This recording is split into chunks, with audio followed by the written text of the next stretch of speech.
Hey fearsome friends, I've got a mixture of great stories for you. From creepy vendors, strange unexpected visitors, and more than uncomfortable encounters at the laundromat. So sit back, relax, and get cozy, comfy, warm, because it's time to let your nightmares in.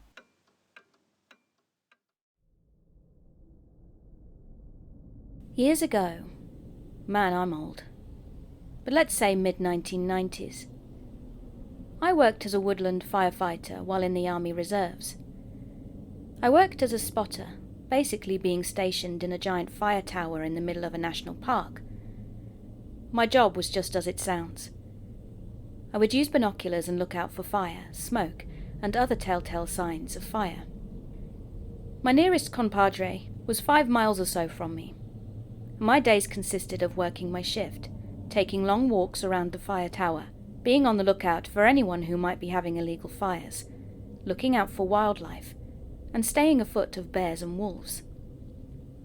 The way our shifts worked back then was 1 week on, 1 week off, so we slept in the towers and cooked our food, etc. One day on one of my treks out for food in my Jeep, I came across an illegal bear trap. I had several ranger friends with me, and I safely set off the trap, then picked it up to take to the ranger station. Poaching is illegal in the park, and carried a big fine even back then, and some jail time, but it didn't stop the poachers from trying. I heard rifle shots and headed back for my fire tower, and we did have a rifle in the tower, but only to be used in cases of emergency. A few months back, a fellow spotter had been mauled to death by a grizzly, so each tower had been outfitted with a rifle.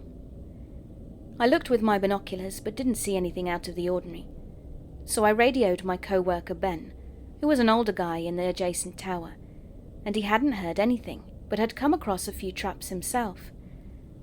That night after dinner of frank beans and toast, I was writing to my future wife when I heard the rumbling of a truck. Thinking it was maybe Ben, occasionally he made the trek over and we would crack open a soda and chew the fat for a bit. It wasn't. Instead, I saw 4 men with rifles get out of the truck, one looking around and leaning up against the truck whilst the other 3 grabbed traps and began to set them up. I grabbed the rifle and my lantern and headed down the stairs.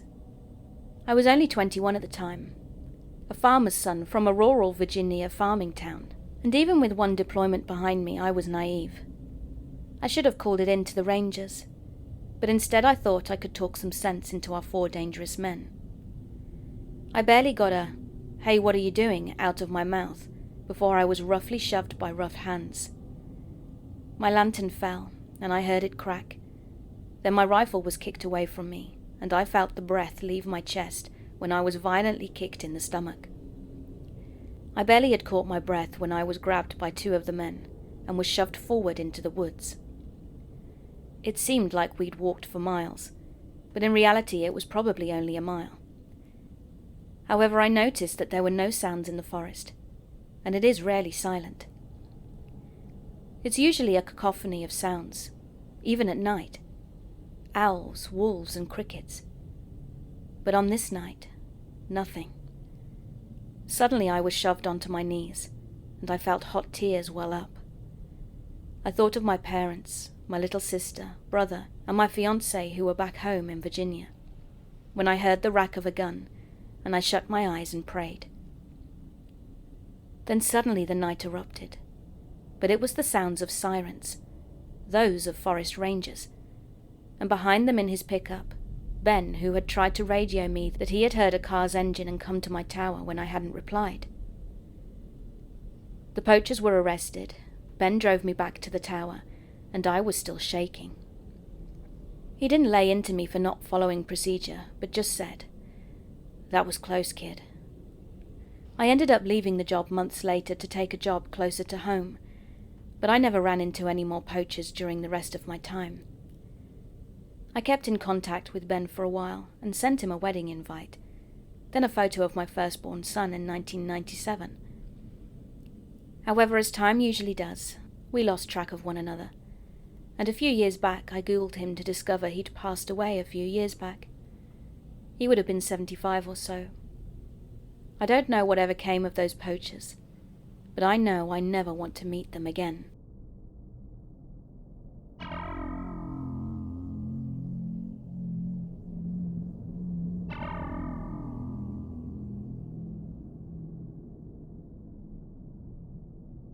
This happened about 5 years ago, when I was around 16 or 17 years old. I always enjoyed walking.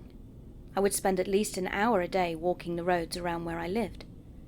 And one day when I was out, doing my normal route and walking down the street that my house was on, I took a right out onto the main street, following it until I got to the end. There I would cross the crosswalk and retrace my steps to go home. However, on this particular day, I was about 20 feet from where I would leave the main road on my journey back home.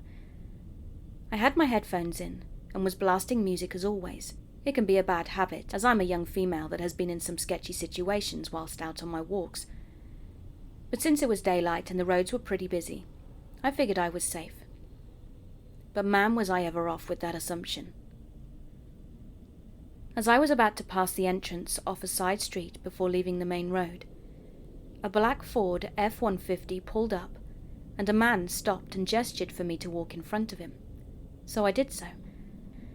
I turned down my music, taking out my headphones as I looked to see the man in the black Ford was still stopped at the entrance of the side road.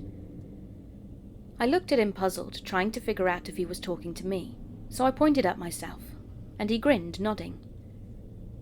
"What's a beautiful girl like you doing out here?" he asked. I laughed awkwardly. Walking?" I replied, seeing as the answer should have been obvious.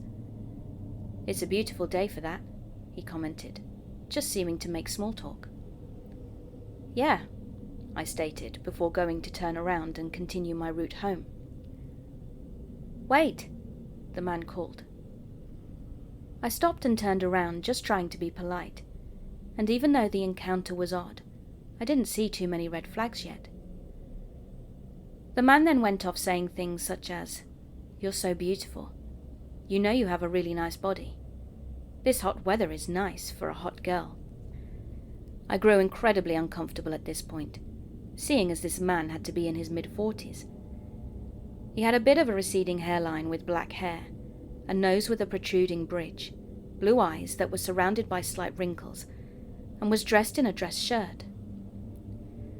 So I instantly brought up my age, saying I'm a minor.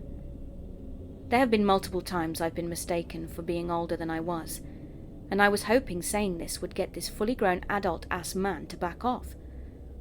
But he didn't. "Oh, that's okay. Come on, sweetheart, get in the truck." And that's when I started panicking, with red flags shooting up everywhere. Stranger danger. I laughed nervously, looking at the cars around me to see if anyone was noticing what was happening, but nobody did. "No, that's fine, my house isn't far," I said. "No, really, get in the truck. I'll bring you home," he insisted. "No," I repeated. "Come on, just get in here with me," he called as I turned and started walking away. And I was hoping he'd just drive off somewhere else, but he didn't. Instead, he drove extremely slowly and followed me, complimenting me and trying to pressure me into his truck. I thought fast of the multiple options for different scenarios, but I chose one simple one. I pulled out my phone while still walking and lifted it up to my ear, pretending to loudly answer a call. "Hey, Dad." "Yeah, no, I'm just on Mill Street. I'll be home in about 10 minutes. I stopped, pretending to listen to a reply. "Okay, you're outside waiting for me? Awesome. Yeah, we can do that when I get back. Love you." After he heard me say that, he took off, tires screeching, and I ran back home and made it within about 6 minutes, actually calling my dad on the way, and he made a call to the police, who showed up shortly after and took my statement and the description of the man. It turned out there was a man on the loose in my area who was exposing himself to minors and trying to pick them up for sexual acts, but they never actually found out exactly who it was. So creepy man in the black Ford F-150. Let's not meet again.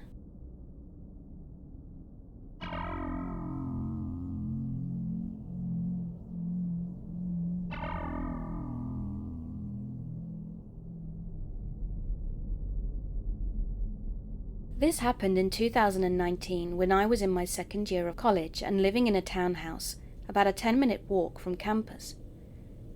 I lived with 2 other girls at the time, but they were all back at their parents' house for the holiday. And as I work in healthcare, I was working for Christmas this year. So a little bit of backstory. There used to be 4 of us living there, but one girl had moved out due to issues with her boyfriend. He was a jackass who abused our kindness by allowing him to stay there. He was only supposed to come every so often, but basically ended up living there, and we told her that she needed to kick him out after an incident. One night he'd gotten physical with her and verbally abusive with the rest of us, but she wouldn't listen, so we told her we would have to talk to the landlord then, and long story short, she ended up moving out and left on bad terms with us.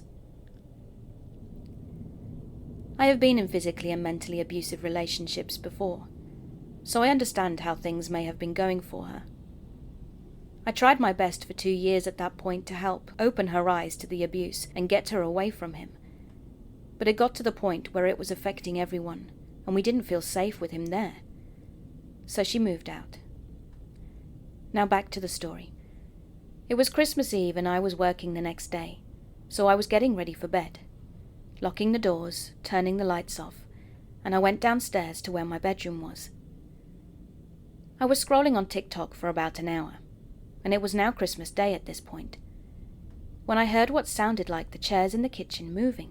The kitchen is right above my bedroom. I thought maybe I was hearing the neighbors next door, as we share the same walls, and sometimes they can be loud. But I remembered one of them texting me and asking me to bring in a package they were expecting whilst they were all gone, so they weren't even at home. The noise was short-lived, so I just brushed it off. But the next thing I knew, my bedroom door was being opened slowly. I got a flashback in that moment, and remembered my second-grade teacher telling us about the time someone had broken into her house, and she acted as if she were asleep. As if they were just there to rob her. They wouldn't feel the need to hurt her if she saw them. But my freaking phone screen was lighting up my scared, jaw-dropped face, so I couldn't act like I was asleep. Where I was laying in bed faces directly to the door, so we were just looking right at each other. So there I was lying in my bed, crapping myself whilst this guy had one foot in my bedroom with the door cracked open. It felt like an eternity, but in reality was probably more like 10 seconds of us looking at one another, when he slowly took his foot out and closed my door. I sat there in complete and utter shock, and couldn't make out what he'd looked like as my eyes were adjusting to the dark again from the phone screen.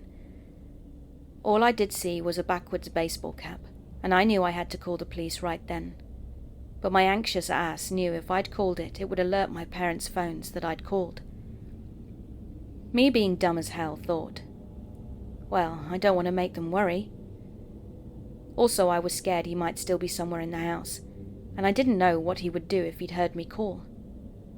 So I texted the guy I was seeing at the time, and told him that some random guy had just broken into my house and come into my room. He snapped me out of it and told me to call the police, so I did. The dispatcher asked me if I felt comfortable to go and lock the front door for them, so they didn't have to break it down, and I told her no way. I didn't care if the door was broken. I wasn't going out there alone.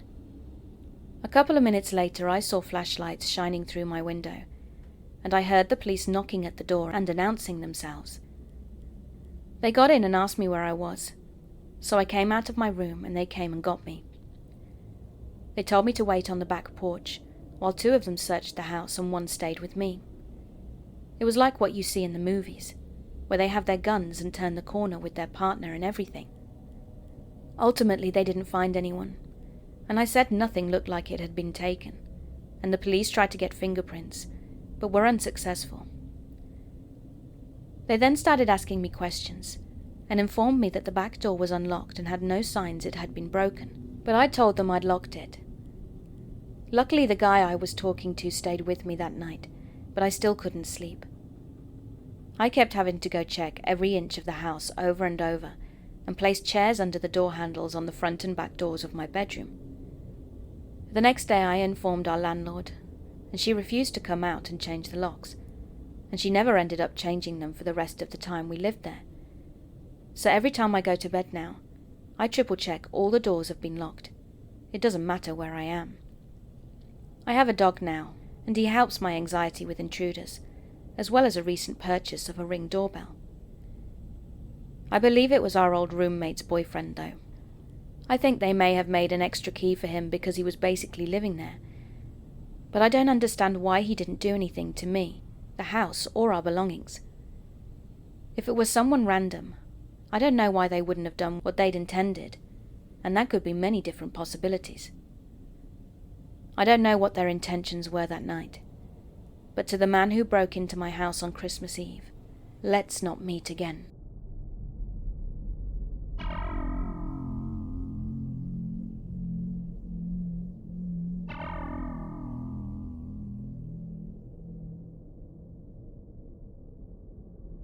I was in a toxic, borderline abusive friendship with a girl from the ages of 9 to 12.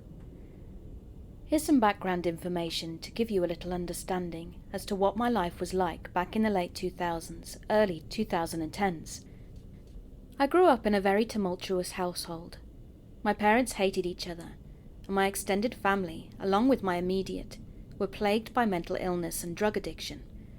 So needless to say, I was a very anxious child who was drawn to unstable people, and suffice it to say they were drawn to me. I was a shy 11-year-old girl who, like many others before me, used the internet as a way to vent my frustrations and anger about my home life. This was the time where AOL was the main source of communication used between friends, and I was no stranger to this, along with MySpace and Facebook. However, I wasn't like the typical pre-teens of this era, or so I thought. I kept my profiles private, never accepted a follow or a friend request that I didn't know, and never shared my location on these said profiles. This is the part where I introduce Tanya. Tanya isn't her name, of course, as I don't want to use her real name in case she just so happens to read this thread, watches the YouTube channel, or listens to the podcast. So we'll just call her Tanya. Tanya and I met in elementary school, one of the points in my life where my family situation was quite volatile, and in retrospect, I think she sensed this. I was vulnerable, and Tanya took advantage of my innocence.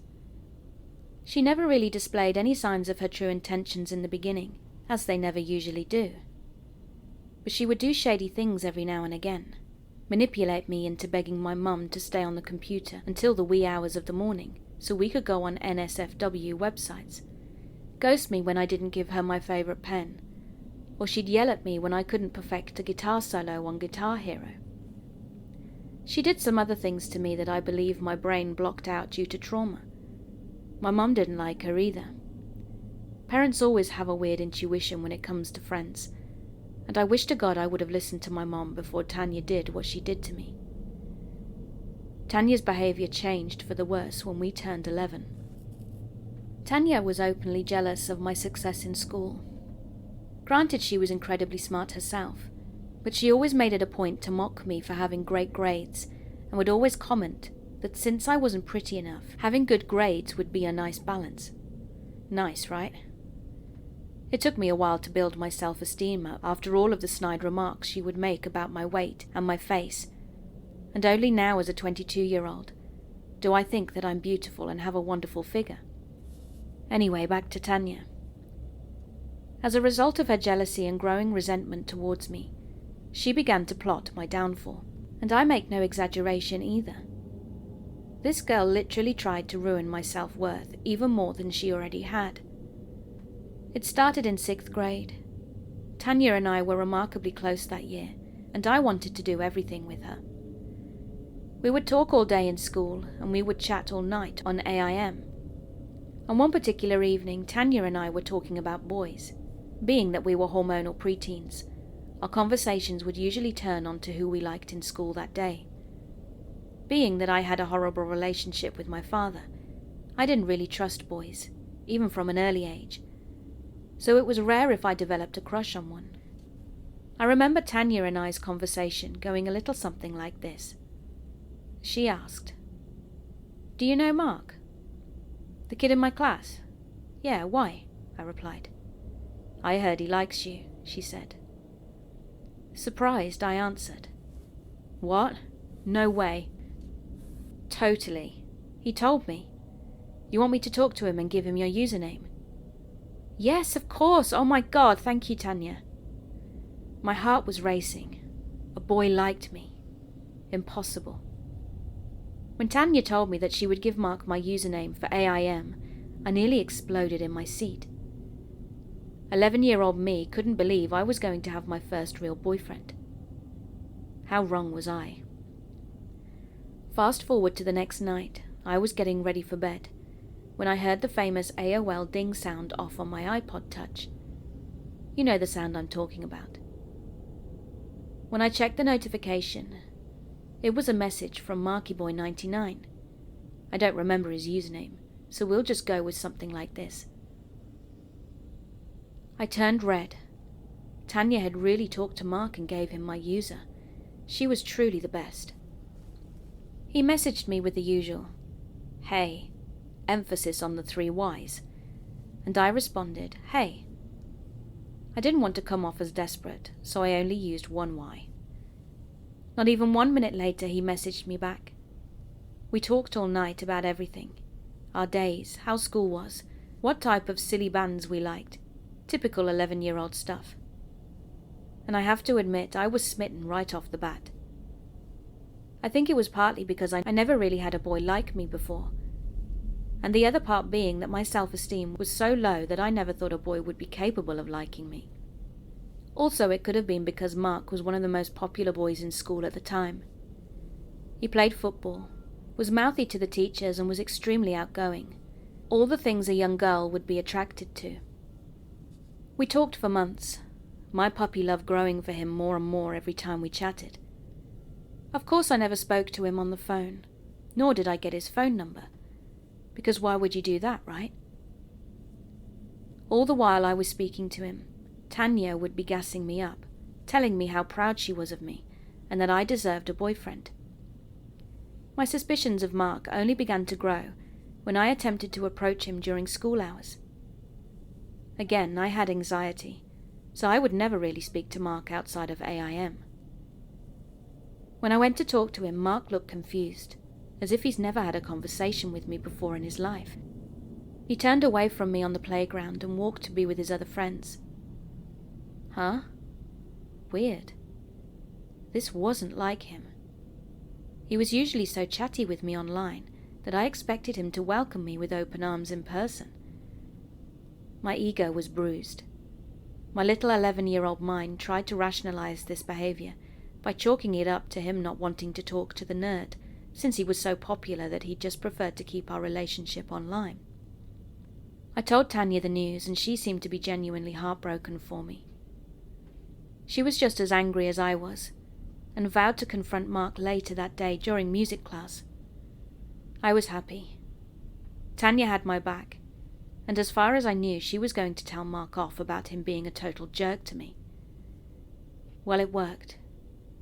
Later that night, I got a message from Mark, telling me how sorry he was for ignoring me, and that he was just going through some family things.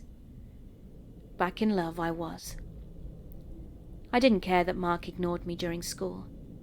I didn't care that he'd rejected my advances in person. As long as I had him to talk to online and Tanya's support, I was fine. I even told my mum about him, and she was extremely happy for me as well. Another month passed, and it was March 31st, 2011. Mark messaged me and told me that he had something very important to tell me the next day. The anxiety began. What was it? What did he have to tell me? At that point, I considered myself and Mark to be dating, so I was anxious that he was either going to break it off with me or that he was going to make us public in school the next day. I told my mom and Tanya, almost on the verge of tears with how excited and nervous I was. Well, the next day, April 1st, 2011 rolled around, and this is what followed. It was around 7 p.m. and I was on Club Penguin, as I usually was, until I heard a familiar ding. It was Mark. It was time for the news I'd been waiting for all day. He wrote, Hey babe, winky face. Oh my god, hey, I've been waiting for you to chat to me all night. Sorry babe, I was at practice. Are you ready for the news? I was shaking with anticipation at this point. Even writing this now, a whole swell of emotions are resurfacing. Yes, of course, I replied excitedly. It was then that Mark sent me a picture. I opened it. Only it wasn't Mark. It was Tanya, and she was holding a handwritten sign that said, "Happy April Fool's Day." At first I started laughing, and I mean it was an ugly laugh. Of course it was a prank. Tanya had gotten me so good, right? Well, wrong. It was then when the realization hit me that I started to sob. I felt betrayed and like a loser. Tanya had been behind Mark all along, and she had been planning this big joke since October of 2010. She had been so jealous that she pretended to be someone else and string along my emotions when she knew I was already in a rough place mentally. She told me that I was stupid to even think that Mark would even like me in the first place, and that I was dumb for not asking for his number. Tanya had been at this for 6 months. An 11-year-old girl plotted Mark, used him to make me think that a boy liked me, and tricked me into believing that I had a boyfriend, all the while telling me when we hung out that she was happy for me and that Mark and I were a cute couple. I told my mum, who then called her mum. My mother was livid, to say the least. She told Tanya's mum to tell her daughter never to speak to me again. And I was crushed. My best friend of 3 years had catfished me because she simply wanted to play a joke. I was loyal to her, and she toyed with my emotions because she could. Tanya had tried multiple times to guilt-trip me into being her friend again in the months that followed leading into 7th grade. One of the more memorable and honestly messed up times being when she messaged me a few days after my birthday in August to tell me that her mother had just died in a horrible car crash. Her body was dismembered and they could only find her head and wedding ring. As anyone would be, I was in tears. Tanya's mother was nothing but lovely to me, and learning that she died in such a violent way crushed my soul. I started talking to Tanya again, asking her when her mother's funeral would be. Tanya then revealed to me seconds later, after speaking to her, about the grisly details over her mother's passing, that she was just kidding, and was pranking me again, and that I was stupid to believe her. She even sent a video of her laughing at me. I was disgusted. Who would even say something like that? What 12-year-old would message someone that their mother was dismembered in a car crash? She then revealed her ugly and quite frankly evil intentions when we were at the beginning of 7th grade, and she became friends with a girl named Kaylee. They both invited me to sit with them at their lunch table, and because I was desperate for friends, I stupidly accepted, only to be met with hordes of insults and laughter behind my back every time I wasn't looking. Tanya then messaged me one night, telling me to kill myself, and that the world would be a much better place without me in it. She had Kaylee to tell me to go jump off a bridge, and Tanya told me that she hated me and was never really my friend to begin with, that I deserved all the pain she'd put me through the year prior. I again told my mum, who then called the police. She had had enough of Tanya, and so had I. For 4 years I had put up with Tanya's malicious behavior, and I just couldn't handle it anymore. My mum made me delete my AIM account, and Tanya's mum told her to never contact me again or else. My mum also advised me to move lunch tables, but I was hell-bent on not letting Tanya win. For the entirety of 7th grade, I sat at the same table as Tanya, only I spoke to my friends at the other side of the table. I never spoke to her, looked at her, or gave her any sort of attention. Kaylee was scared to death of me too afterwards, as the police had gotten in contact with her family as well. It's been 10 years and I still haven't spoken to Tanya. I am now 22 years old, have 2 bachelor degrees, one in psychology and the other in history, and I am now working towards my master's in clinical social work. Tanya did other things to me too that I could write a whole other story about, but I think writing this one helped give me closure on the part of my childhood that scarred me for years. I thank God for my mum stepping in when she did, because I don't know where I'd be without her. As for Tanya, I don't know where she is or what she's doing, and I'd really rather not. On the off chance she stumbles upon this story, I have a message for her. Your jealousy and wishes for death upon me did not win, and I truly hope that karma does not come around one day to bite you in the ass. Tanya, let's never meet again.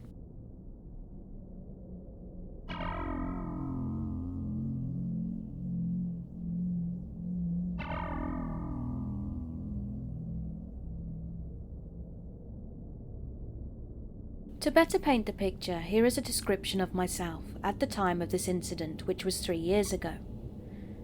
I'm a 5'5", 26-year-old woman, medium-length bleach blonde hair, a curvy 175 pounds, and I was wearing black high-waisted thigh tights and a pink crop top.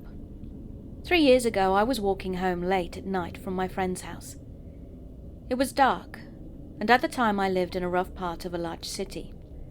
I've had many sketchy situations that I have gotten myself out of, so I guess I felt a bit invincible, like nothing truly scary could happen to me. Though when I walk alone, I always stay very alert and am aware of my surroundings. About halfway home and roughly 10 minutes to my apartment, I noticed a van started tailing me.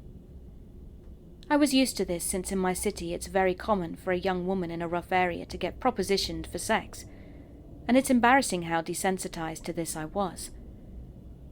So I did my usual and crossed the road, so I would be walking beside the traffic heading in the other direction.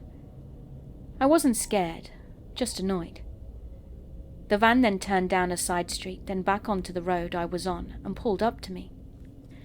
At this point I still wasn't scared, as again this had happened so many times, and it never mattered if I was wearing something that showed more skin or not. That area is just notorious for that type of activity. I decided to be firm and told the person sternly that I wasn't interested, when I noticed there were 2 men in the van. They looked almost identical, and may have even been twins or brothers.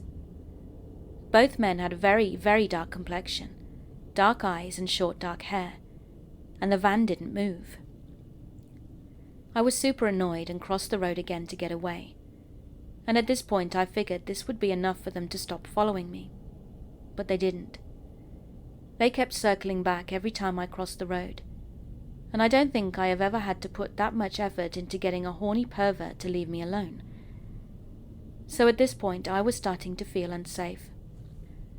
They zipped by me at the speed the traffic was flowing in, and I yelled for them to F off, and I thought that had finally worked. It had been 3 minutes since then, and I hadn't seen the van, so I thought I was in the clear.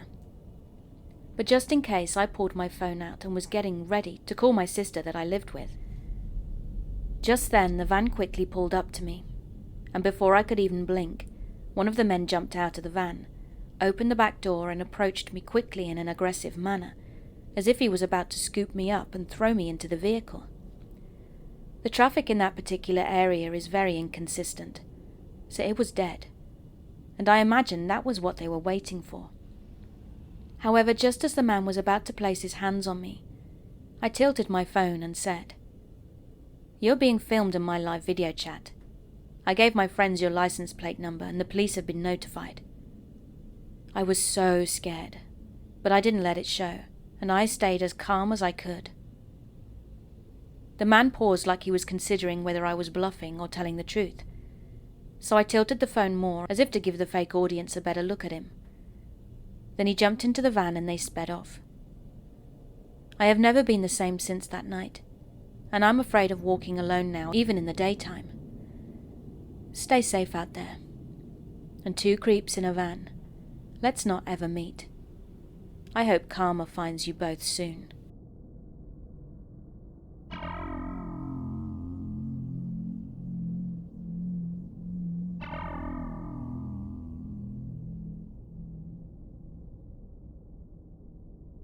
It happened during summer vacation when I was 11, and my parents and I always go to South India for at least 1 month to see the family.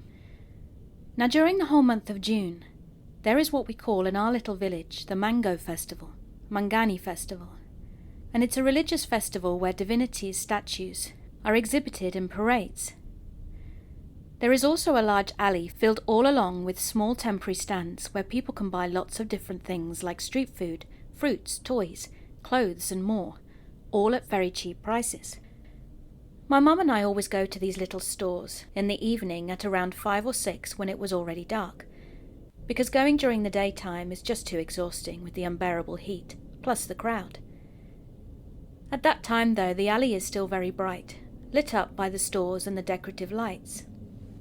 That day, my mum decided to stop at a shoe flip-flop stand to buy me some. The seller proceeded to show my mum the collections, and when he noticed my presence, he just locked his eyes on me. At the beginning, it didn't bother me much. I just thought that I might look like someone he knew, but he kept staring at me the whole time. He was picking his moments to stare at me, and when my mum was looking in my direction, he'd stop. Then he'd stare back again when she looked away. It was obvious at that point, though, and made me very uncomfortable. Eventually we had to leave without buying anything, but the seller insisted that we should come tomorrow because he had a new shipment of whatever new collections were arriving. 2 days later, my mum called me to go to the festival stands, but I was reluctant to go this time.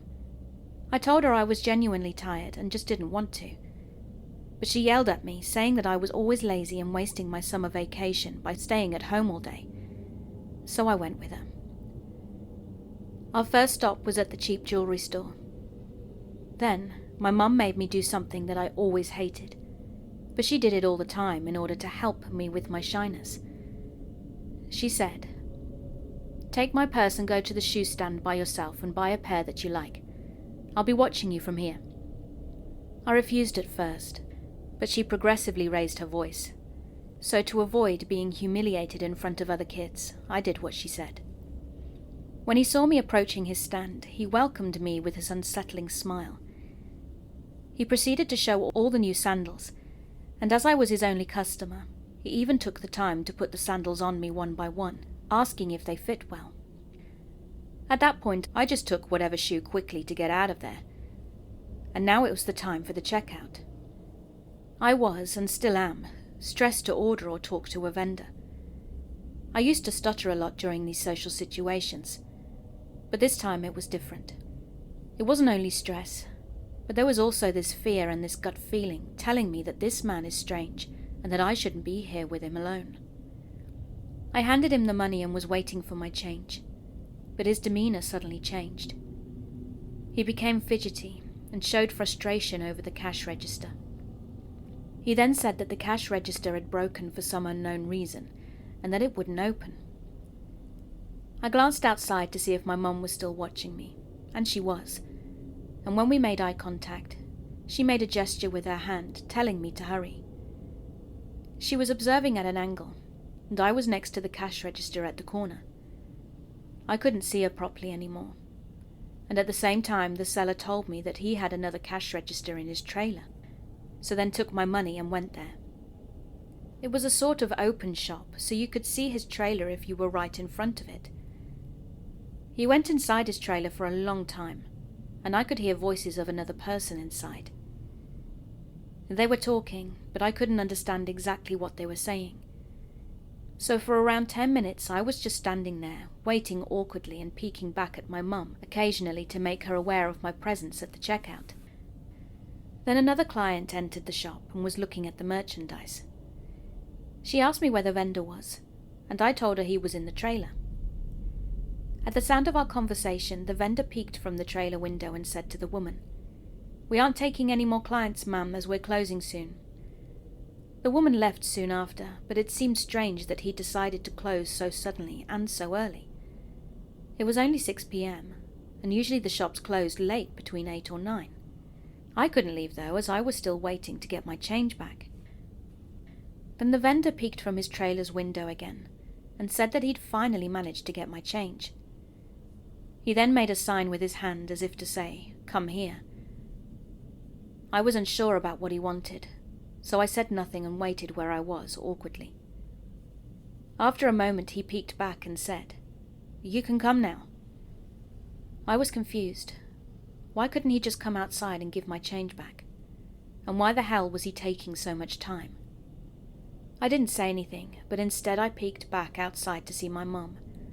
And when she saw my concerned face, she finally decided to come and help me. I said to the seller, "Actually, I'm waiting for my mum." And when my mother entered the shop, the seller got out of his trailer almost immediately and handed my change back. He wasn't frustrated anymore, but smiling and very talkative. And he even asked my mum if we were from here, to which she responded that we were from France and were spending the summer vacation in our hometown. My mum and I went to other shops, but I could still see other clients coming to the shoe shop, even though he said he was going to close. By the time Mum had finished her shopping, it was 8 p.m, and we were on our way back home. I could still see lights from his shop when we got closer, and I could even see that he was using the same cash register that was supposed to be broken. At that age, I didn't realize how creepy this whole thing was. It just seemed odd and awkward.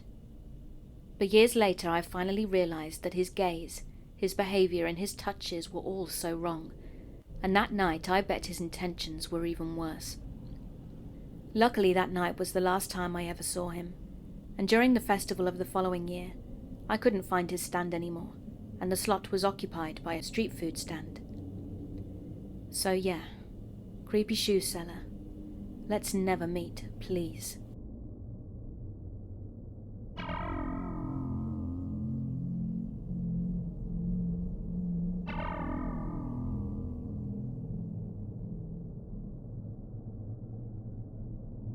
So I live in a city with a public transportation system. They've been extremely short-staffed lately, and more often than not you have to call to make sure your bus is even coming. On weekdays during business hours, the public transit operator will order a lift for you to get to work if your bus isn't showing up or if they're short a driver.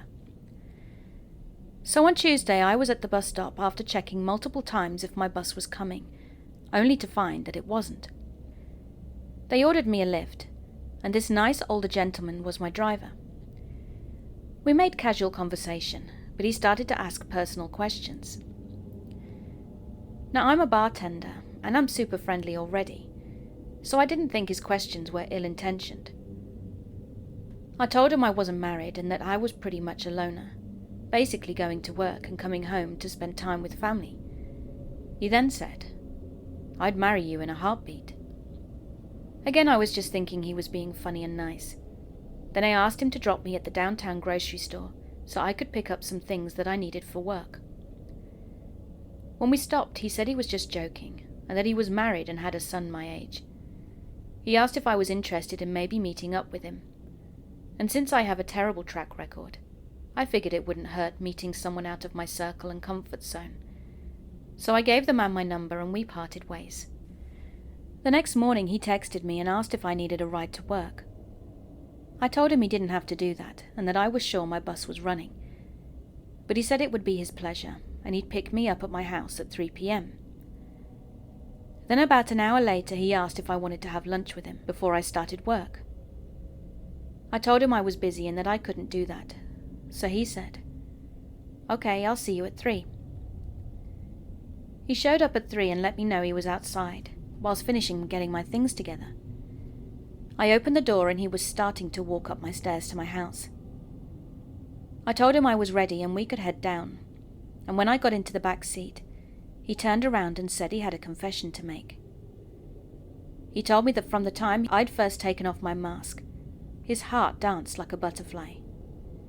He said that he hadn't been able to stop thinking about me since the day before, that he'd love to spend time with me, and that he'd pay for my time if I spent a day with him. That's when I started to feel really uncomfortable. The whole ride was making me cringe. But I know when you're in a situation like that with a predator, playing nice is safer than freaking out. He continued on the entire ride about how he loved me at first sight and wanted to make me his Lebanese queen. As we got closer to downtown, I started to feel relief, and he dropped me off at my hotel and said, "See you tomorrow." That evening at work, I checked my phone after a busy happy hour, and he'd texted me a couple of times. He'd sent a picture of the hotel and said he'd wait for me to get off to give me a ride home. I told him I already had a ride, but thank you anyway. Then Thursday morning I was out running errands with my mom and sister, and he texted me and asked how early he could pick me up, because he couldn't stop thinking about me. I asked him to please stop and that I was with family, but he continued to text me all day and evening, begging to see me, telling me his heart was aching to see his Lebanese queen. I just kept telling him to please stop. When Friday morning came and the shit hit the fan, and he told me he loved me no matter what. He said he'd told my wife about me, and that he was in love with me and wanted a divorce. I told him to please not do that, and that it wasn't right to treat his wife that way. He said it wasn't my fault, and they were drifting apart anyway. And he said he was picking me up for dinner at 5:30 and wasn't taking no for an answer. I ignored the messages during the day and just went about my off day, when around 5:25 my video doorbell rang, and he was standing on my porch for at least 15 minutes. I told him I wasn't home and that he should leave, but he continued to text me and beg to come pick me up from my parents. I was home the whole time, but was too scared to let him know that. I eventually called the non-emergency police station, but he had already left by the time I'd gotten through, so I filed a general report. Technically, though, they can't do anything unless he's standing on my porch threatening me. So they advised me to report through Lyft, and I did, and I haven't heard anything since. But this was just really creepy.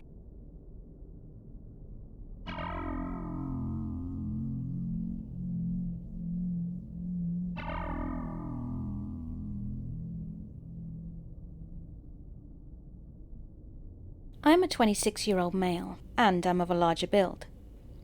I'm not fat, but also not muscular. I just have a bigger look to me. I have lived an unusual life and have been through many iffy situations with people. So I'm not frightened easily by odd or wacky people, and I can also defend myself pretty well in a fight. I live in a city with a pretty high bad crime rate, and work on a sketchy side of town.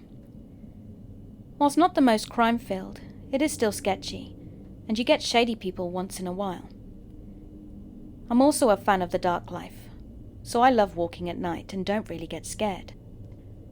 I work a second shift job, and it is my duty as one of the supervisors to lock the gates after the sun goes down, and during the day there's no people around and the place is enclosed within a fence that has barbed wire on the top. Just a few days ago I was walking to close the gate. I was coming from the far side of the parking lot after throwing something away in the dumpster, and as I was walking to the gate, I could see a strange man on a bike. It was 8 p.m. and was dark and cold out this time of year, so I found it odd to see a man that was at least 30 to 40 out on a bike. But I shrugged it off and carried on, as it could just be a man going to or leaving from work who doesn't have a car. As I continued to walk, I noticed he was now doing circles in the road at the end of the little driveway that leads to the fence, so now my guard was up, as this is strange to me. As I reached the fence, he had now set down the bike, and was looking at me and walking towards me. He was shaking like I'd seen many people do on drugs before, so I still wasn't super worried, as like I said, I have dealt with many shady people before. I closed one side of the gate quickly and rushed to the other one, swinging it closed. Now the gate is locked by a chain and a padlock, so I grabbed both sides of the chain, but before I could get the padlock in, the man stuck his hands through the fence and grabbed me by the shirt. "Get off me before I beat your ass," I yelled. I was holding the fence closed with the chains whilst he grabbed me, and he yelled, "I'll kill you." The only thing going through my mind at this point was how I was going to get the upper hand on this dude, and whether I should fight him or wrap the damn chain around his neck. Fortunately, a police officer was just turning the block as this was all going down, and he flipped his lights on and quickly took the man down and cuffed him. While the man was in his car, he questioned me and got a statement, and I was on my way. So to the druggie who wanted to kill me, even though I know I'll run into more of you one way or another, let's not meet again.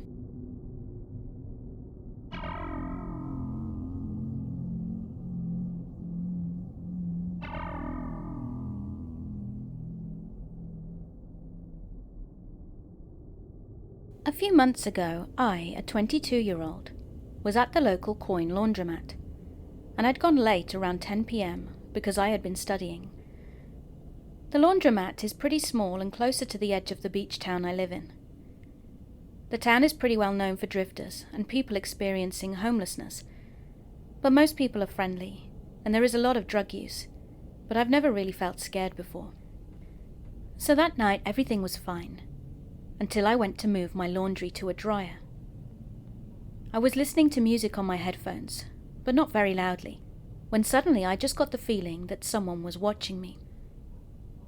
I can't really explain it, I just felt a presence. So I turned around and there was a man standing just a few feet away from me. He had pink hair and was wearing a full face mask, which was like a ski mask, a hoodie, gloves, and a pair of sunglasses, even though it was dark out. The gloves and sunglasses especially immediately made me feel uncomfortable, as I thought maybe he was a drifter or high, but I didn't want to be rude. I tried to laugh it off and told him he'd surprised me, and he immediately started talking to me. A lot of it was disjointed and didn't make sense, but I made out that he was talking about coming up from Brazil to bring his brother money to get a classic car, but none of it made much sense. He would ask me questions and wait for me to respond, so I was polite and just tried to play along. I still thought he was probably just high or something, but he was standing between me and the only exit door, and I started getting this gut feeling that he was blocking the door on purpose. He was getting closer to me as he talked, and the weird feeling got stronger. Logically, something was off, but mostly, I just had this feeling in the pit of my stomach that I needed to leave, and keep him talking until I could. I started to edge to the side, but he stayed in front of me, and the feeling got more intense, so I started to grip my keys in attack position just in case. He talked a bit more, then backed off a little, taking off his backpack, which was a child's unicorn pack, and set it on a nearby dryer. I looked over to the door for just a second, and when I looked back he was pulling something I couldn't see out of the pack and was holding it to the side behind him where I couldn't see. But I did see what was in his backpack. Duct tape. Instantly it was just like an alarm went off. There was no more worrying about being rude, no more second-guessing myself that he was just off but harmless. It was like this cold numb dread just washed down over me that I almost felt calm, like I knew the next steps and knew I had to do something. Time seemed to move in slow motion from that moment, and he turned back to me, not saying anything anymore, and took a step forward.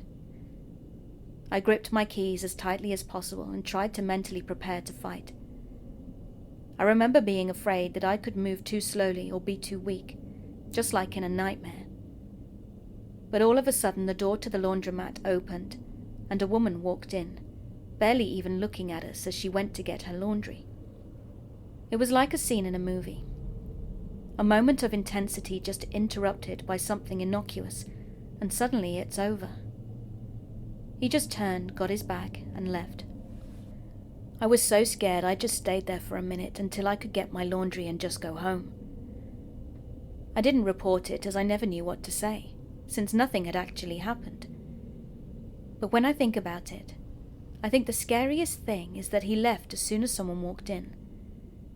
If he was just crazy, it wouldn't have mattered. I think a stranger's laundry timer saved me from something terrible. I don't go to the laundromat anymore, and I joined a laundry service. The extra cost is worth it to never go back. So to the man with the pink hair and the unicorn backpack, let's not meet again.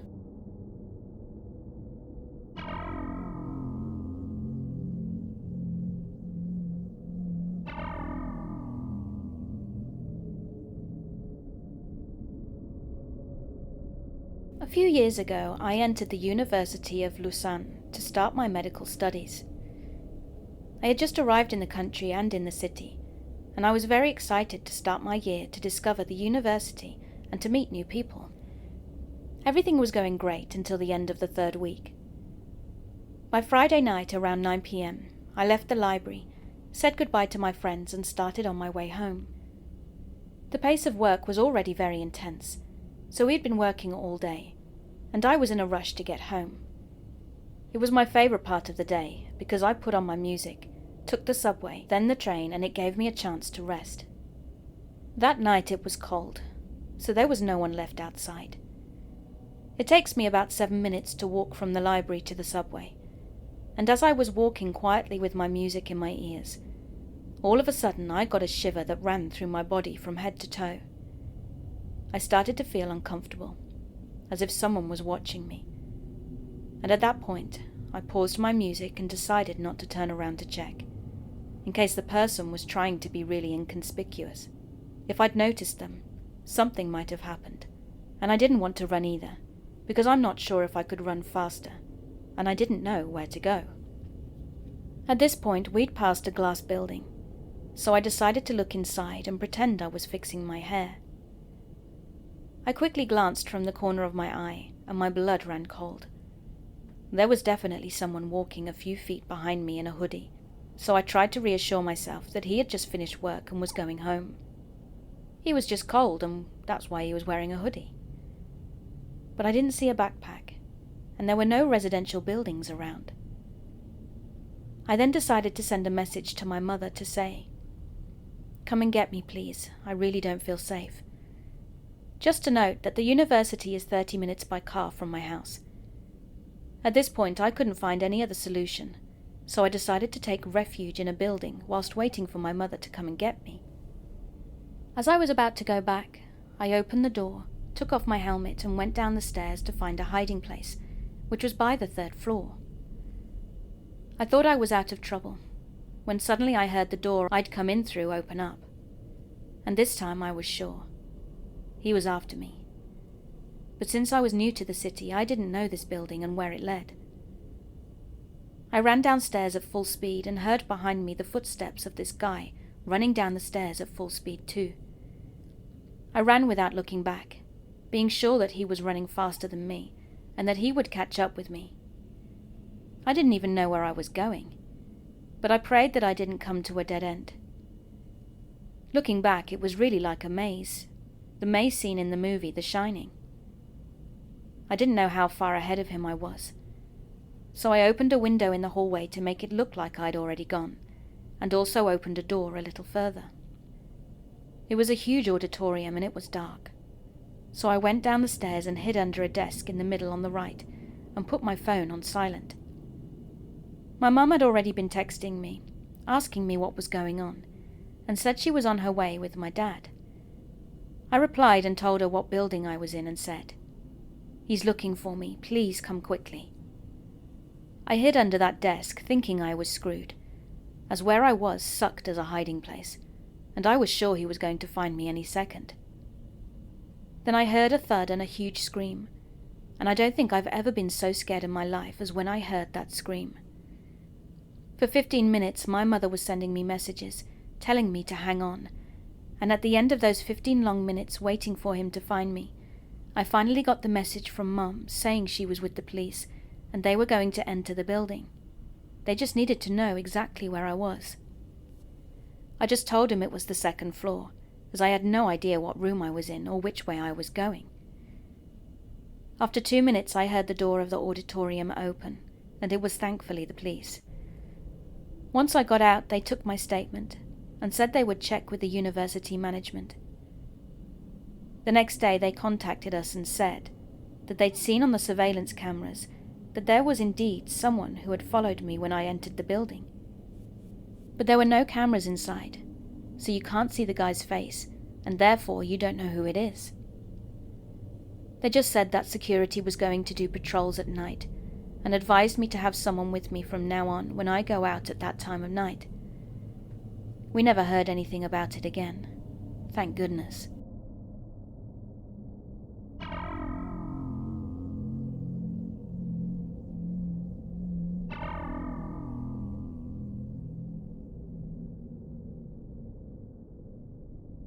This happened in the late 2000s when I was 12 years old, and I grew up and lived in a developing nation, so many of the folks who read regularly here might not completely understand or relate to the circumstances in the incident. but I'll try my best to give any background necessary. I was never given permission by my parents to stay out after 7 p.m. for any reason, regardless of the requirement. A movie that ended at 6:30 p.m. and I could be dropped home by my friend's parents. No. Study at my neighbour's house past 7 p.m. Also no. So I was naturally very excited when I got permission to go watch a late-night movie with all my cousins and stay the night at my grandmother's place. We were 6 altogether, 5 males and 1 female cousin, me being the youngest, and all the adults were in their mid-20s. The movie finished at 2 a.m. and we were asked to go straight from the movie theatre to home, which was nearby. I was more excited to see the city late at night than watching the new big hit movie. We all went on 3 motorcycles to the theatre and decided that once the movie was over, we would go to a cafe that was open 24/7 to have some ice cream inside.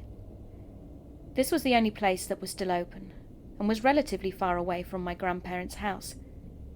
I can't tell you how excited all of us were, because this was a new place that had opened up in my city and was very popular. My friends used to brag about how many times they'd visited the place and how beautiful the view of the city lake was in the middle of the night. So once the movie was over and we made our way outside, except for the crowd from the theatre, the roads were completely deserted, not a soul in sight. Only the street lights lit up the roads filled with potholes, and not even the medical stores were open. My female cousin had extremely strict parents, so she had declined to come, saying that she had to be home because her parents were waiting up for her. We all tried to convince her to come with us, as we were 6 of us after all, but to no end. She was adamant that she has to be home, so we eventually decided to let her go. There was now 4 of us on 2 motorcycles, and we started riding towards the cafe. I was the pillion, with my brother riding, and I noticed that there was another motorcycle following us.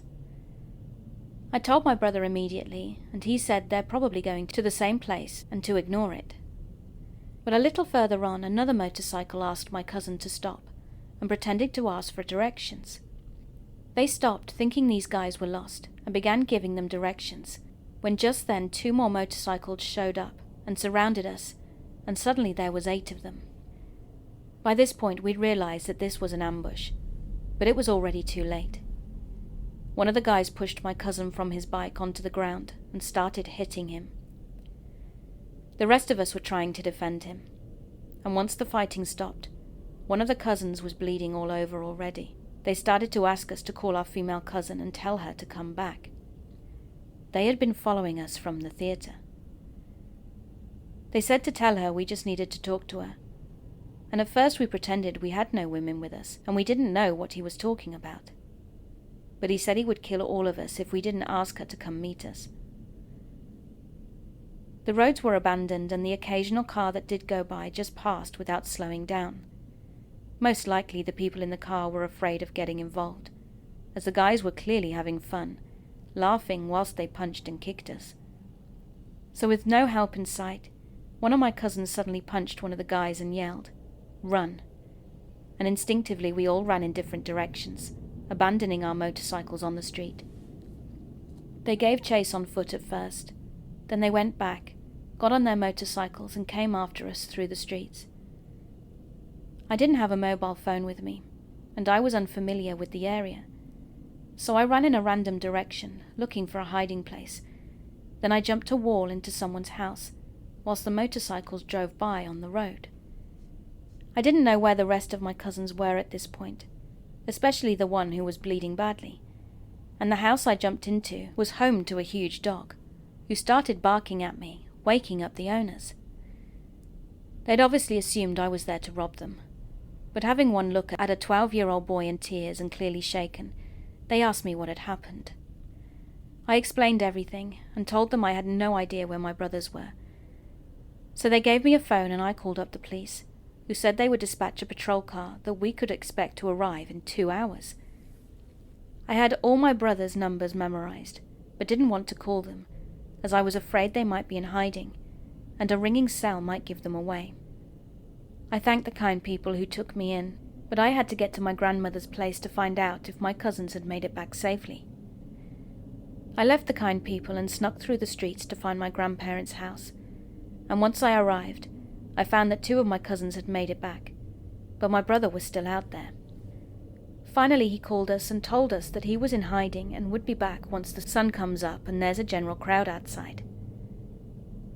All through the night the motorcycles kept passing by our house, and we were afraid they'd followed one of us home. At dawn my brother was back, and I was the only one uninjured. One of my cousins had to get stitches in his face, another one broke his ribs, and my brother had a hairline fracture. We all ran through the night, and suddenly all the strict imposition by our parents finally made sense to us. My brother called the cops too, and no one showed up at all. There was no support from anyone, and I can't imagine what would have happened if my female cousin was with us. We never got a call back from the cops to ask if we were okay, and I can't begin to imagine what would have happened if they'd caught one of us. But needless to say, we never went out anywhere late at night for a long time. To the people who ambushed us and beat us up for fun, let's not meet again.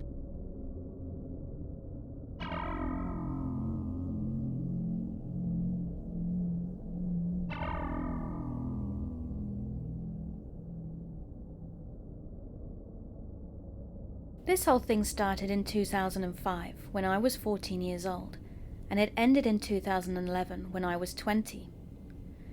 In the summer and fall of 2005, my grandparents had moved into a tiny mobile home park, kind of in between 2 small towns. It was at the end of the road where they were near a shopping centre, which was still being built, and at the time there was only a Target store. Keep this in mind, because it is truly where the story begins.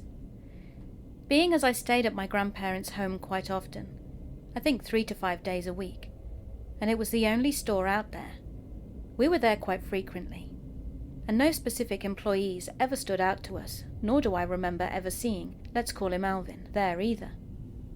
Within a few months a Save Mart, which is just a basic grocery store, was added to the shopping centre, now making 2 stores. Naturally, since Save Mart has cheaper groceries than Target, we began to shop there instead.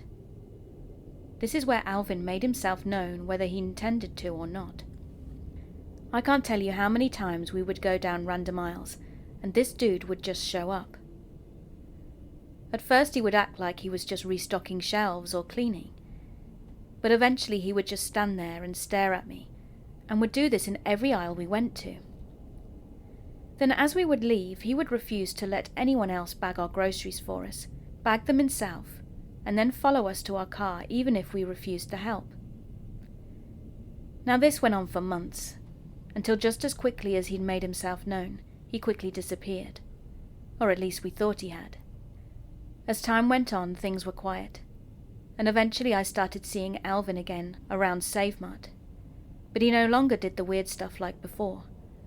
And around 2009 to 2010, I got into more of the internet and social media scene, becoming quite into a site called My Yearbook.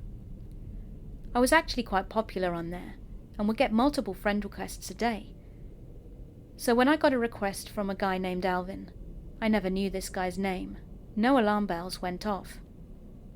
I frequently would exchange phone numbers and sometimes meet people from My Yearbook, so eventually I began texting with Alvin. For over a year we messaged each other, and it was nothing more than that. But we were able to have a good flow of conversation and talked about life. I found out he worked at Save Mart and tried to figure out who he was, as there's a few in my hometown, so that maybe one day when I was out running around, I could stop off and say hi or something. But he kept refusing, so I let it go. New Year's Eve 2010 then rolled around, and I was having a party with my best friend, her brothers, and a few of our other friends, and I invited Alvin. He tried to say he was working late and didn't know if he could make it, but I was determined to get him over to the party. I eventually managed to talk him into showing up, and when he did, I instantly regretted it. My best friend and her brothers, let's call them Lee, Randy, and RJ, knew all about this guy and how weird he'd been. And when he showed up and realized who he was, I did my best to just enjoy the party without interacting with him very much. My friend's brother, who'd I'd had a kind of thing with, stayed right with me, but so did Alvin. And the whole night, no matter how many times my friends tried to interact with him and get him away from me, he wouldn't budge. He wouldn't speak to them or even acknowledge them. He literally just stood there and stared at me the whole time. And besides saying hello when he came in, he said not one other word to even me. Midnight came and we did the countdown, where Randy and I made a big show about kissing and all that kind of thing, thinking it would throw Alvin off, but it didn't. He stared even when that happened. And finally Lee and RJ came up with a plan to pretend all of us were going to bed and told him he needed to leave. Luckily he did. Then again, just like before, he seemed to just disappear. Around November I had gotten, and lost, my first job, which afforded me to buy a car. Grandma and I were still shopping at Save Mart, but Alvin wasn't bothering us really, except for again, occasionally seeing him around the store where he would speak to my grandma but not me. This particular day though, he hadn't followed us at all, and I thought us leaving would go smoothly without any appearance from him, but I was wrong. He came over and began bagging our stuff, even though we'd said no. Then he began not only following us to the car, again talking only to my grandma about how I needed to apply at Target, because when they first opened he worked there, and if I put him on the application as a reference, I'd get the job. Of course I had seen through his manipulation tactic, but my grandma unfortunately didn't so much. She kept going on and on about how I should do it, so I explained to her everything that had happened, and not only did it shut her up, she took my side. Long story short, I applied without his reference and got the job, but had to turn it down for a better opportunity. He began following me around the store again, and a few times I would say hi just to let him know I knew he was there. Eventually he asked me to hang out under the guise of it being a group hangout with him and some of his co-workers. But of course it was all a lie. When I showed up, which was my biggest mistake, but I was a bored 20-year-old, and my boyfriend at the time encouraged me to go because he wanted me to make more friends. It was just him. I sat at a table in the donut shop for around 20 minutes, before I made an excuse and left. He asked to hang out again about a month later though, and since he'd stopped following me around the store, and acted semi-normal the last time, I agreed, and we met at Starbucks. Around 9:30 they closed and I walked to my car thinking, cool, that's that and I can go home now. But no. He invited me to his house. I said no, of course, but he'd also said his mum had homemade cookies and stuff there, and she wanted to meet me. I thought fine, I'll go get a cookie and leave. When I got there he told his parents and siblings that I was his girlfriend, and the whole time I kept correcting them and telling them that I wasn't, and I'd already got a boyfriend, but they just kept ignoring me. I panicked and hid in the bathroom on the phone with my then boyfriend, trying to figure out how to get out of there. My boyfriend said to say there was an emergency and I had to leave, then go straight over to his house. I did just that, and all night Alvin wouldn't stop texting me and tagging me in random Facebook posts about love and relationships. I blocked him on all the socials I had back then, and turned my phone off and went to bed thinking, never again. He began now not only following me around the store, but if I was out anywhere he'd show up. Like one day I was getting snacks and an energy drink at a convenience store, and he came in. His excuse? I saw your car outside and wanted to come say hi to you. And that wasn't the first or only time he'd done that. Finally my boyfriend and my boyfriend's dad threatened him to make him leave me alone, to which he sent me a long text about how me not being with him was a mistake, because he was apparently a children's pastor, rich and owned his own house. We also later on in the text he sent admitted to not only having unprotected sex, which I'm not against, but having it with the underage girls in his youth group. WTF? No. Just absolutely no. He again disappeared from Save Mart. Well, at least from me. When my grandma or grandpa would go in without me, he would relentlessly hound them about how he had a large bank account and how his parents bought a house for him and that they needed to make me break up with my boyfriend and be with him. Eventually my grandpa exploded on him one day about leaving me alone, and Alvin then started in about, well, she has a sister, and I could date her. My sister was a minor at the time. This was the point where both my grandparents filed complaints against him to his supervisors, and where they learned they hadn't been the first. Multiple female employees had either complained about sexual harassment or left the job completely because of Alvin. Luckily, this led to him getting fired, and I haven't seen him since. Although last I heard through the grapevine, he'd knocked up one of those teenage girls in his youth group and married her. Alvin, I hope we never meet again.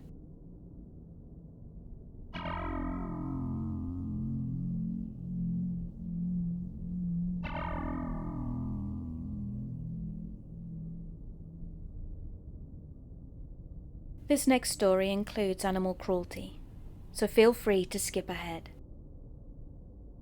So I'm what you would call a hobby hunter. I'm not very good at hunting, but I do enjoy it. And one year I entered in what we call up in Minnesota a bear hunting lottery. You basically pay to put your name in a raffle and a select few individuals get a license to hunt bears. I happened to get a license that year, and with that I headed up to some hunting land north of Park Rapids that's owned by some of my family. The first few days were uneventful, but I did get to hear a bear root around near my stand, but it never came into view, as well as some deer and other critters.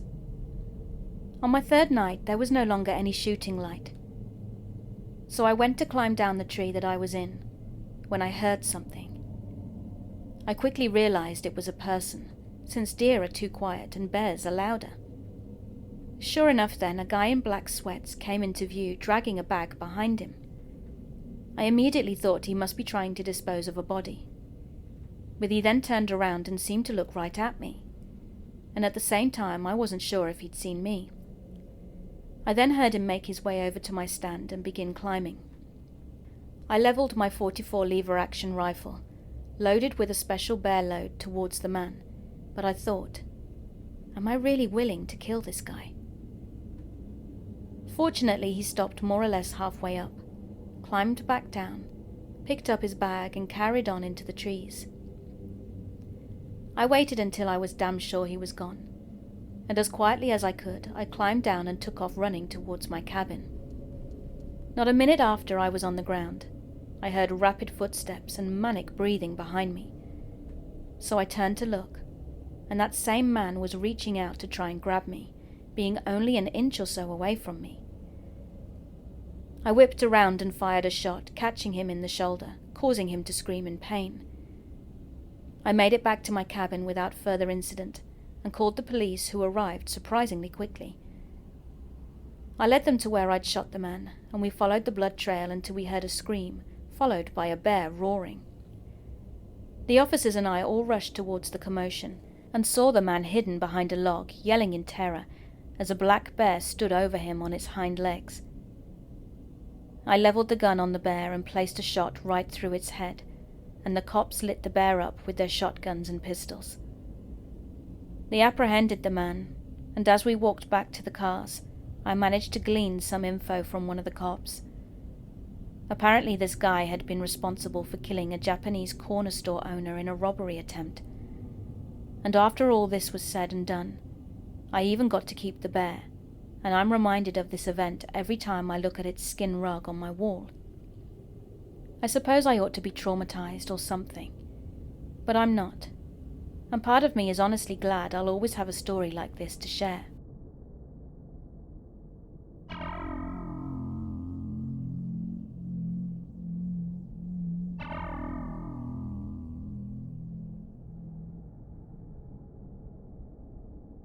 This happened when I was in high school, which was a long time ago, and my mum had just recently found the paperwork about it when she cleaned out her office upon retiring from the police department.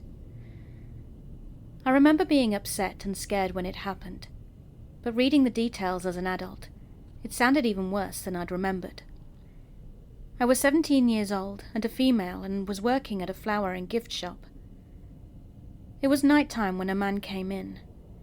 He was short, overweight, balding, 40s and really creepy. He told me about how he needed an apology gift for his girlfriend, so I offered a bouquet, as obviously it was a flower shop. He said she didn't like flowers because they die, and this was the first weird thing he said to me, as he had come into a flower shop. Then he went into detail about how he'd hit her and asked me if I think he was right to do so. Now this was a long time ago, so I don't remember exactly what I said in reply, but it was something along the lines of, "Not if you want her to continue being your girlfriend." He then told me what a great job I was doing and asked when I got off of work. I dodged answering him and he left. Nothing on that scale happened for the next 6 months. Then right before Valentine's Day, he walked into the shop 1 minute before closing time. It was dark, and from the outside it looked like I was working alone, as my co-worker, a 40-year-old female, was in the bathroom. Instinctively it felt like a predator had just entered the room, and I knew something wasn't right. I then noticed he had a tarnished revolver tucked into the front of his windbreaker, which was halfway unzipped. It was obvious he wanted it seen. I quickly scribbled a note to my co-worker that said, "He has a gun," and handed it to her when she came out of the bathroom. She calmly walked to the phone and looked at me, wordlessly asking if she should call the cops. I shook my head no, as I felt like it would escalate the situation, as God forbid he heard the police coming and took us hostage or something. I was just going to try and act as calmly and normally as I could, to hopefully not tip the situation into something more dangerous. He spent 15 minutes wandering around what was a fairly small shop, and in retrospect he was probably waiting to see if my co-worker would leave, as it was now well past closing. Finally he placed an order for pickup on Valentine's Day, which gave me his name and info for the police report I was sure as hell about to file. He bought a card and pulled out a wad of $100 bills, which he slowly thumbed through as though looking for the right one with which to pay for his $40 order. I asked him if he wanted a bag, as it wouldn't be very inconspicuous if he just showed up at home with the Valentine's card, and he replied, "No, I didn't feel like being inconspicuous tonight," which seemed like an obvious reference to the gun hanging out of his coat. He then thankfully left. We quickly locked the door and then watched him sit in his truck outside. We weren't going to exit the shop until he was gone, when finally he pulled out of his parking spot, but just moved to another spot further away and continued to just sit there. I don't know how long we waited, but he eventually left. I called my mum, crying, and she called the police, who came to the shop the next day to take a report. I told my best friend at the time what had happened, and she told her mother. It turned out that her mother happened to work with the man and informed security at her job. She said he was very weird, creepy, and liked to talk about weapons a lot. Security at his job, it's a large company with government contracts and things having to deal with tech and security, pulled him into the office and questioned him about it. He claimed it was a glove in his pocket, not a revolver. So then the police were pissed that his company had made contact with him about it before they did, and he successfully dodged the cops' multiple calls and visits to his apartment. My mum, much to my teen fury at the time, made me quit my job, which was devastating, as I loved it there, but in retrospect it was totally the right call. Dude came in on Valentine's Day and picked up his order, and I never saw him again.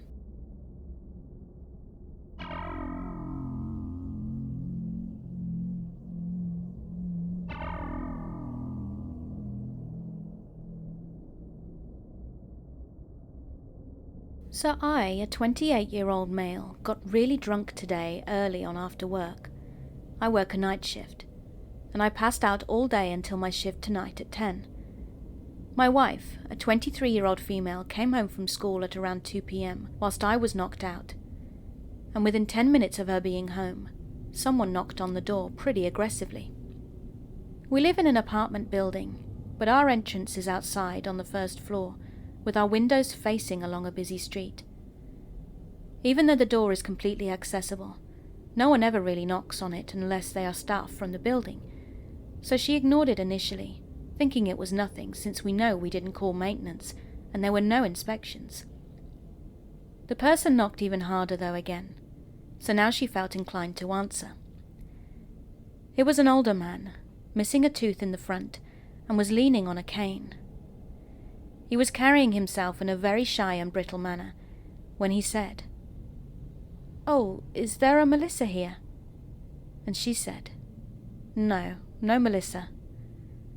"Oh, I have an old friend from 15 years ago that used to live in this exact apartment. Do you know her?" he asked. "No, sorry, I don't," she replied. He wasn't just looking at her face either. He was looking around behind her too. She then said, "Sorry I couldn't help you further." "It's okay, you're prettier anyway," he said. He was trying to be friendly and charming, but my wife was more on guard now. She said she instantly felt like something was wrong just looking at him. Like, how did he knock that hard if he was so weak and brittle? She said the cane wasn't positioned like someone who needed it either. Also, he gave off a weird vibe entirely. Shortly after this, she went to the gym and said someone was revving their engine behind her until she turned in. It wasn't someone she recognized, and it wasn't the guy from earlier either. Now, I've made the mistake of leaving the curtains open a few times, and we have a lot of video games, TVs, electronics, and just stuff that you could see if you walked over the grass, leaned over the bushes, and tried to see in. But the "you're prettier" comment was weird, and then the revving engine, not sure if it was related. This is a small Midwestern town, and everyone knows everybody else. But my wife and I are new here. She's also black, and almost no one is, so she stands out. This apartment complex is also known to house short-term tenants, which he would know. I have to work tonight, and she is going to be home alone, which I don't feel comfortable with since this happened. I'm not sure how to handle this, though. Should we call the police and file a report, or will that do nothing? Not sure what to do next.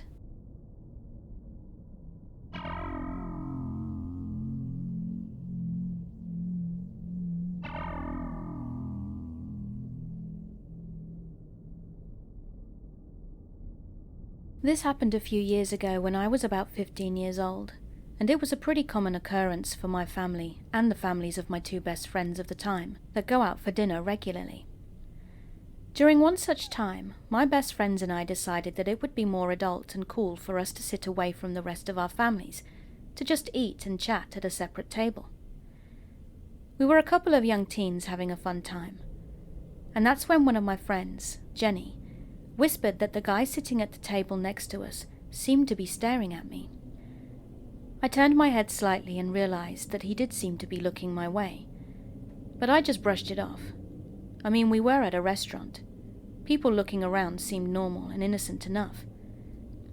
As time progressed, my other friend, Gabby, also noticed the man staring at me, and we began to get a little more concerned. He seemed to have finished his food a long time ago, but just continued to sit there watching us, especially me. The man seemed to be in his 30s, and his expression was starting to creep the three of us out, but we decided not to do anything, in case it was just us overthinking. Eventually, the man paid his bill and left, and we felt relieved. But as soon as I took my first bite of food, Jenny motioned to me frantically.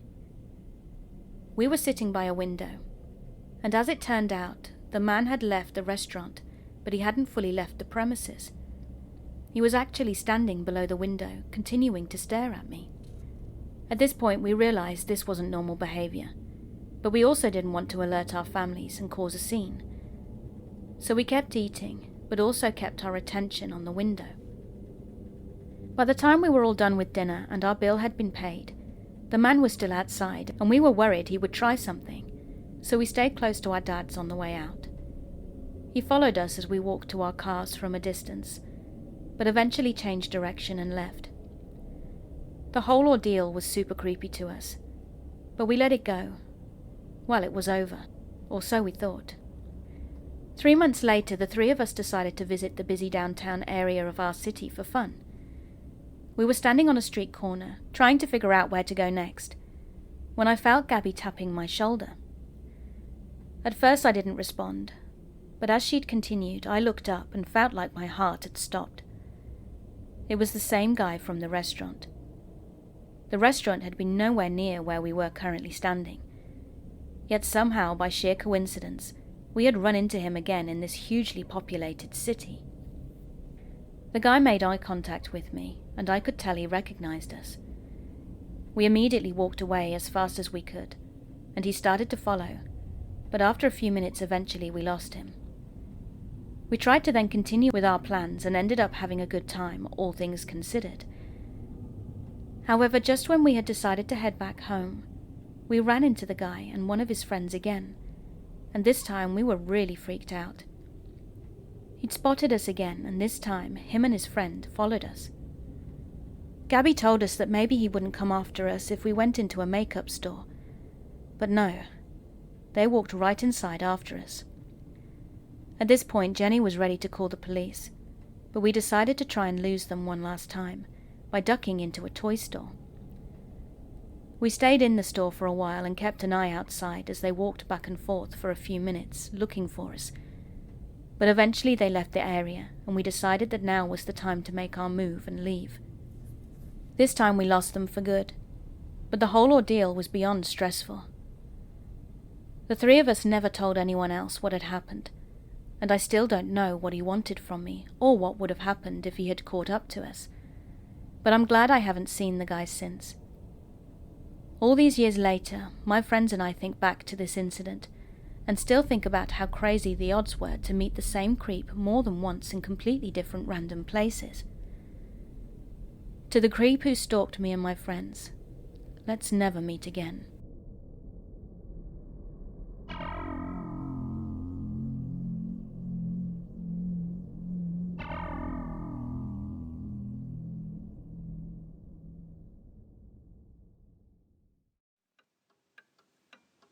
Hey, thanks for listening. I hope you enjoyed my video. And if you did, could you please give me virtual hugs by subscribing and clicking that notifications button. I also have a Patreon page and YouTube channel membership if you'd like to support me further. Thank you again for being here. Keep being creepy.